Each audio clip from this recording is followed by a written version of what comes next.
My ranch sits on 50 acres just outside a suburban development that used to be farmland. Back when the neighborhood was first built, my grandfather made a handshake deal with the original builder to let them run a single driveway across one corner of our land. In return, they paid a tiny annual lease, and everyone minded their own business. Fast forward 30 years, the developer's long gone, the tiny lease is still in place, but the new HOA that runs the neighborhood thinks they own the world. For years, it was fine. Then the new HOA president, a self-important control freak named Nancy, decided my ranch gate and dirt road were unsightly. I started getting nasty letters demanding I upgrade my private gate to match the neighborhood aesthetic. I ignored them. It's my ranch, my gate, my cows. They don't get to tell me what color to paint a steel gate. So, Nancy pulled her next trick.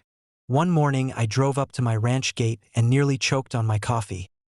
They'd bolted a bright metal sign to my fence that read, "Easement access. HOA residents and guests may enter freely." It looked official, same colors as the county road signs. But there was no real easement that gave them free access through my main gate. The actual easement was for the shared driveway on the far corner of my pasture. Nowhere near my house, barns, or livestock. I ripped the sign down and called Nancy. She smirked over the phone and claimed it was public information, and that community members have a right to inspect all easements. Wrong. I pulled out the old agreements my grandfather signed. The only legal easement was for that single driveway, 200 feet long, 12 feet wide, marked on the survey like a bright line. Nothing about my private ranch road, and certainly nothing about letting HOA residents wander onto my land. So I called my lawyer and then my fencing crew.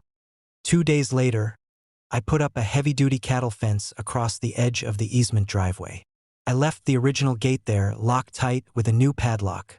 Then I put up my own sign, "Private property, easement access revoked until lease paid in full." Turns out, the HOA hadn't paid that tiny lease fee in 3 years. They just assumed I'd never bother to check or care.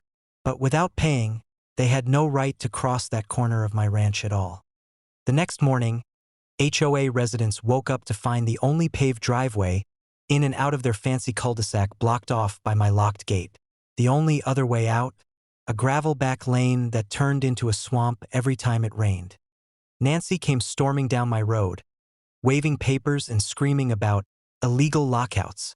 I calmly pointed to the lease terms. No payment equals no access. The sheriff backed me up when she called them. He knew my family and he knew the deal. It took 2 miserable days of HOA residents calling her phone nonstop before Nancy caved. She showed up at my porch with a check for triple the back lease amount, plus a written apology for the sign stunt. I made her sign a new agreement while she was at it.